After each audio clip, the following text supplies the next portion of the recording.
Our second lesson comes to us from the Gospel according to Matthew, chapter 5, verses 21 through 37. Listen now for the word of God. You have heard that it was said to those of ancient times, "You shall not murder, and whoever murders shall be liable to judgment." But I say to you that if you are angry with a brother or sister, you will be liable to judgment. And if you insult a brother or sister, you will be liable to the council. And if you say, "You fool," you will be liable to the hell of fire.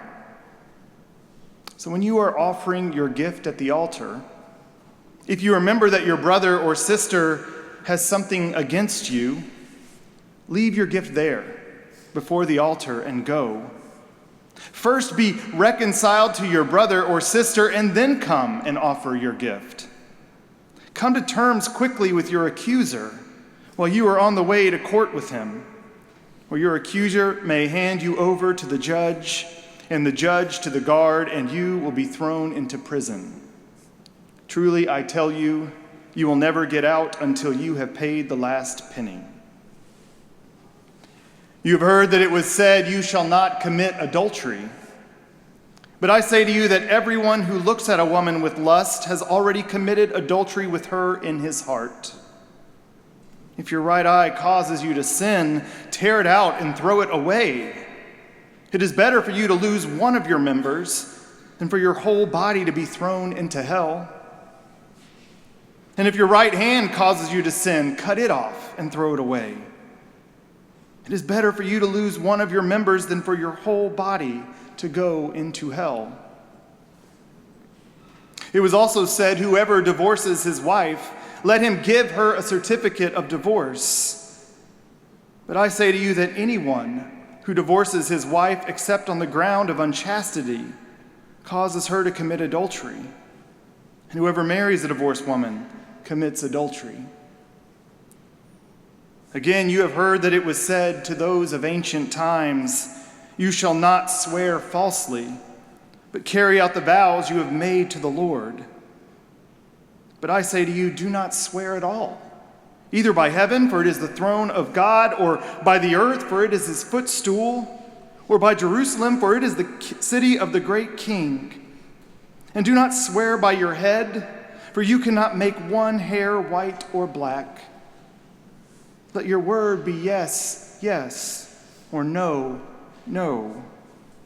Anything more than this comes from the evil one. This is the word of the Lord. Thanks be to God. Will you pray with me? I need it.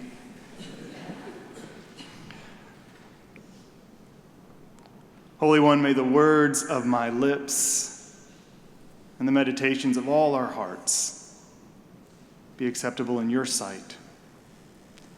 We long for this, for you are our rock, and without a doubt, our Redeemer. Amen. Choose life. This is Moses' plea to Israel on the eve of her entry into the promised land. We just heard it this afternoon from Deuteronomy. It's Moses' farewell address. You see, Moses has led the people of Israel out of Egypt, out of the house of bondage, out of slavery. And by the power and grace of God, they have crossed the Red Sea. They've wandered 40 years in the desert, and at last, they have come to the border of the promised land, a land of freedom and a land of hope. Moses is old and near death. He knows he will not be able to go there with them. And so he goes up to the mountain and gives his farewell address. He chooses his words carefully. As you go into this new land of promise, he says, "Behold, I set before you this day life and death, and you must choose. I set before you life and death. And what is life? Life is to do God's will. Life is to love the Lord your God, to walk in God's ways. Life is to obey God's commandments. That's life. That really is life. Choose life, that you and your children may live. In our gospel lesson today, Jesus stands on his own mountaintop and addresses a crowd of people who have been trying to do just that, to choose life, trying to obey these commandments and follow the Lord. But somewhere along the way, God's law became less of a relational thing and more of a business thing. It became less covenantal and more contractual. Do you know what I mean? Like, we know that these commandments lead to life, but the problem is when we chafe under them, as if they're an old school teacher's rules.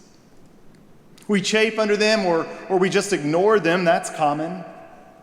Or maybe the worst thing we do when it comes to God's commandments is we pick and choose.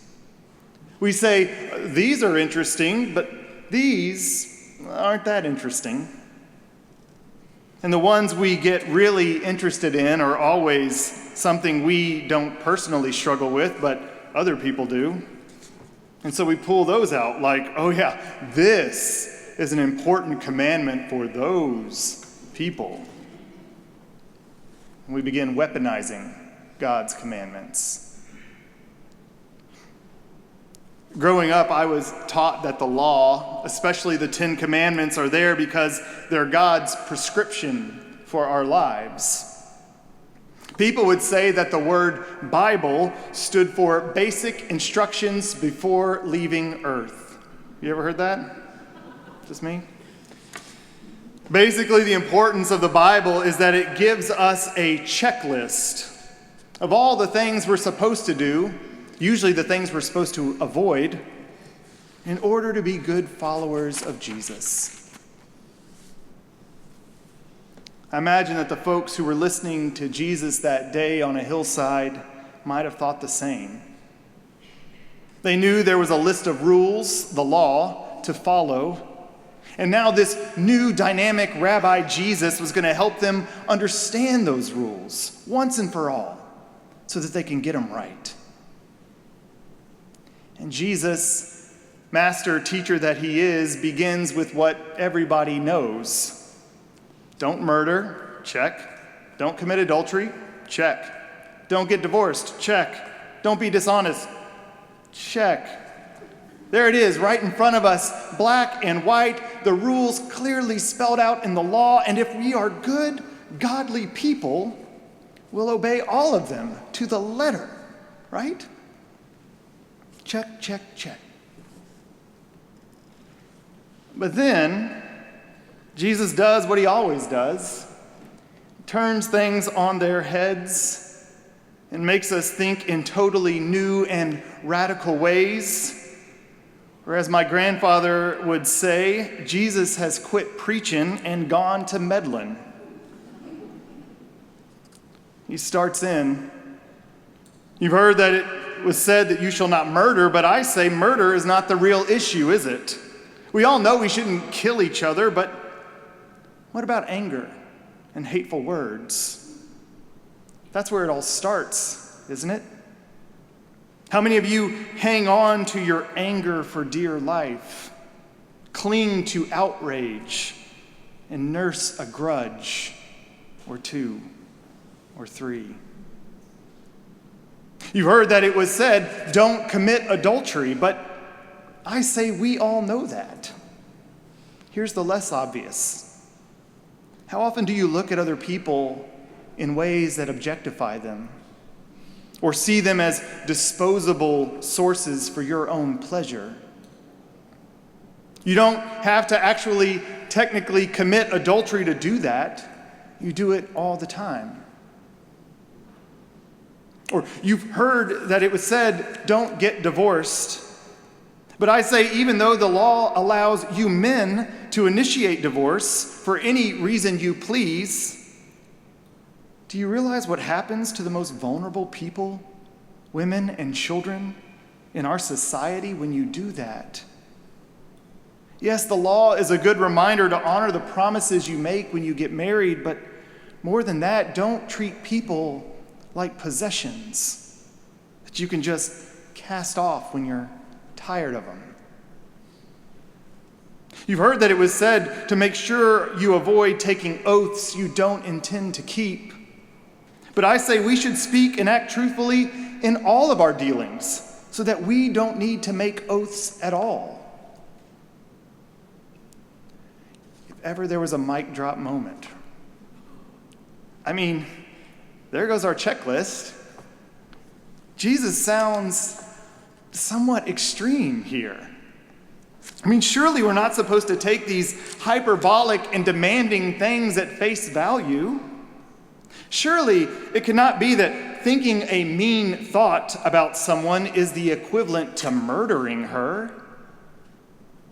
Surely our thoughts, the thoughts we keep to ourselves and never even speak of, much less act on, surely those thoughts are less important than our actions. And not only less important than our actions, surely those thoughts are less controllable than our actions.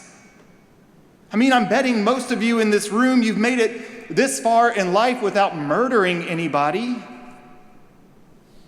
We can't reasonably be held responsible for being angry with someone, can we?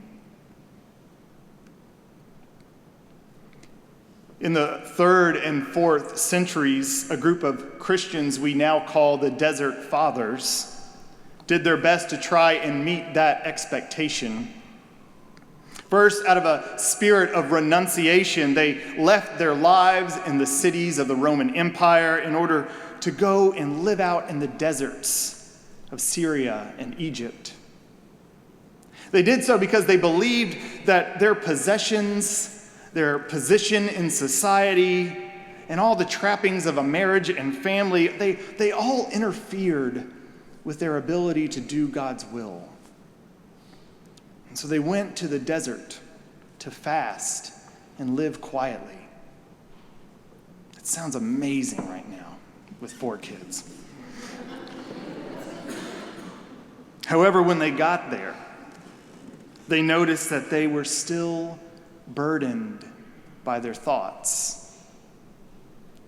Burden of their possessions, thoughts of their retirement savings, the theater, their holiday plans, thoughts buzzed all around them, thoughts of loneliness and safety, small resentments about how the monk in the hut down the road had a nicer mat and a better view. These desert fathers may have escaped the city, but they could not escape their own thoughts. And so they developed a way to retrain their thoughts. And this thought retraining process has 3 steps: notice, quarantine, and replace. Step 1, before you can stop thinking a thought, you first have to notice you are having it. Notice that you are stuck in thoughts of anger or lust or envy or gloom. Notice the story that you are telling yourself, the story that has come to seem so basic and true that it's no longer seems like a story anymore. Then after you've noticed all of that, step 2, deliberately set that thought aside. Maybe just for 10 minutes. You might say, I can come back to it in half an hour if I want to, but for now, I'm walking away from it, quarantining it. And then step 3, replace that thought with a prayer. Replace it with a focus on God. Notice, quarantine, replace. This thought retraining sounds like what Jesus is talking about in today's text. He's highlighting a connection between our thoughts and our actions that is always there. He's not talking about rule keeping here. Jesus here doesn't seem too interested in us keeping the rules. No, what Jesus is interested in is, what's in your heart? How do you think about other people? That's where it starts. Like Moses, Jesus knows that we must choose life or death. But Jesus here is concerned with how we choose. What is the source of our choice? We live in an age of choices. In fact, an entire science has emerged around the study of choice. Sheena Iyengar, a researcher and author of the book, The Art of Choosing, says that what we've discovered is that in order for people to understand the differences between their choices, they have to be able to understand the consequences associated with each choice, and that the consequences need to be felt in a vivid, concrete sort of way. I think that's what Jesus is doing here. He's pointing out that our choices involve far more than a surface agreement of external obedience. To choose life, to live the letter of the law, we have to first get to the heart of it, which means that we will have to face our own hearts as well. While choosing life may be the most obvious choice, choosing death is by far the easiest. Death, it's not simply the end of life. As biblical interpreter Brett Younger puts it, death is a slow process of giving ourselves to what does not matter. And those things surely erode our souls. So when we choose apathy instead of engagement, we die a little. When we choose to be indifferent so that we don't come off as different, we die a little. When our stances on certain issues mean more to us than our relationships with others, we die a little. When we choose silence in the face of injustice, we die a little. There are 1,000 ways to die before the end of our life. Every time we draw a line between ourselves and others, it leads to death. The death of people, the death of relationships, the death of a covenant-shaped community. A couple of years ago at the National Prayer Breakfast, a guy by the name of Arthur Brooks quoted this passage. Brooks is a social scientist at Harvard and a devoted follower of Jesus Christ. And he gave this amazing speech to our nation's leaders at the National Prayer Breakfast. I encourage you to catch a video of it. In it, he says, if there is to be a downfall of this great nation, it will be because of what he calls the crisis of contempt and polarization, which is tearing our country apart. You know what he means? There's a crisis of contempt and polarization that's tearing our country apart. And then, as a follower of Jesus, he quoted from today's passage, recalling Jesus' words to love your enemies and be kind to those who are unkind to you. The problem is too often we hear that and we think the solution is to avoid talking about divisive things, right? Just avoid those conversations and actions that are potentially divisive. But Jesus says no. It's deeper than that. For Jesus, it starts with thoughts, those alone thoughts, those isolate from my neighbors thoughts. And Jesus here suggests something different than simply, let's not talk about it. He says if someone has a problem with you, leave your offering in the aisle or beside your place in the pew, and after you do that, go and find that person and be reconciled first. And then only after that happens, come back and give your gift to God.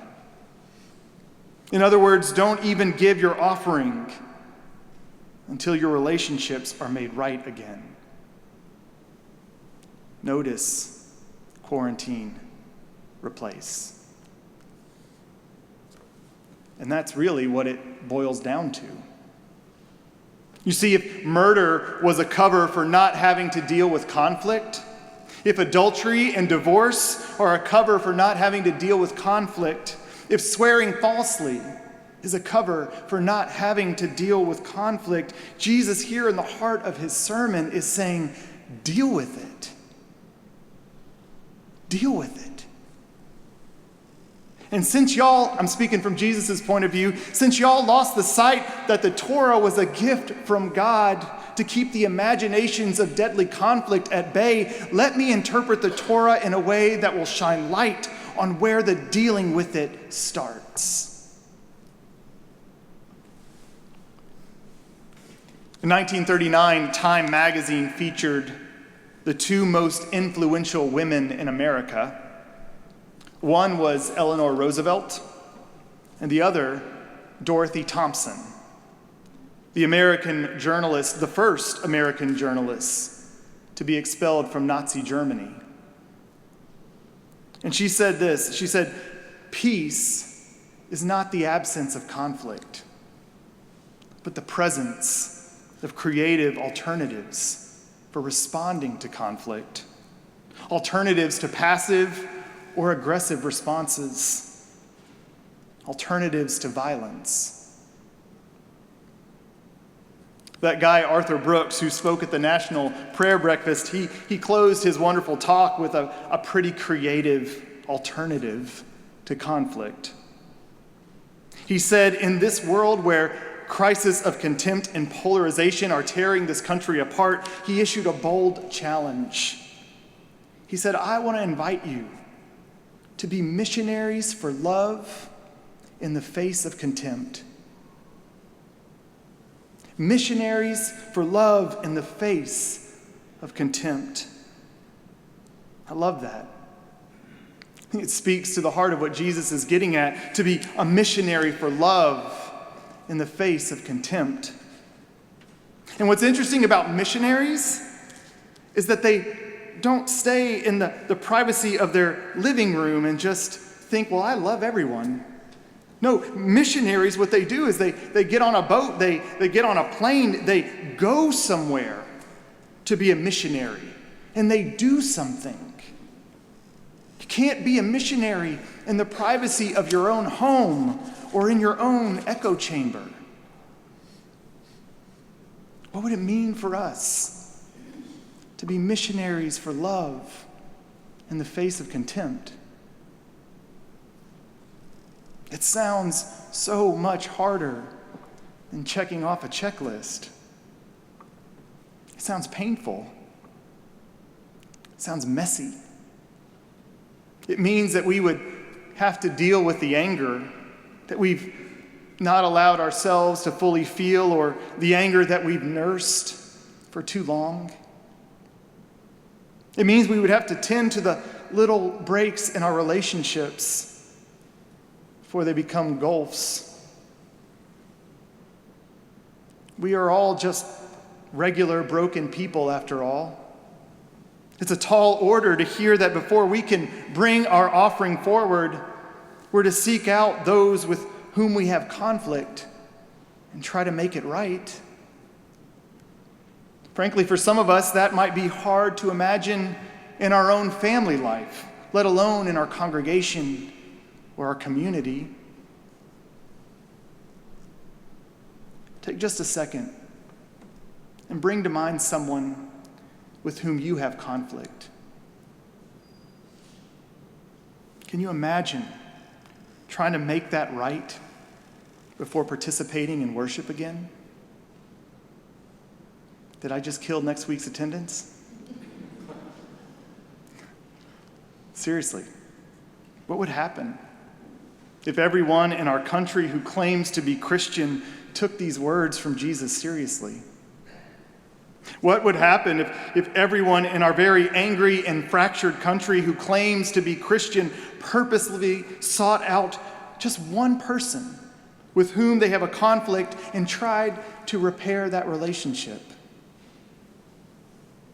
It may seem difficult to imagine, but that doesn't mean we're excused from trying.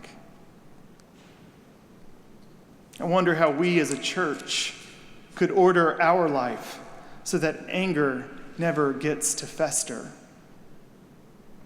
In these highly inflammatory days, are there ways that we could change the mode of discourse in our church and in our nation from being right to being vulnerable? How might we as disciples and as a congregation speak in a voice primarily driven by love and light, as Susan mentioned last week, being salty, as a counter-testimony to the voices of anger and hate? What would that look like for us as a church? What would happen if we treated our passing of the peace as an opportunity to get right with each other? Or maybe if you have a conflict with someone who's not a part of this body, perhaps you use that time on Sunday before worship to reach out, asking for an honest conversation in which you could seek reconciliation. What would happen if we made broken relationships, repairing those broken relationships, a priority each week? Be something, wouldn't it? It might not change our larger culture immediately, but I'd love for us to try it before we toss it aside on the pile we all keep, that pile called things Jesus says to do, but we know no one possibly could. Because that day Jesus preached his Sermon on the Mount wasn't merely talking about following the law. He was talking about ushering in the kingdom of heaven. This strange, beautiful reality in which we are healed and by which our world is transformed. The kingdom isn't something you do. It's something you receive, something you choose to receive. God knows we've chosen death so many times. And yet, the God of grace brings us back to the border and lets us choose again. I set before you this day life and death. Choose life. Amen.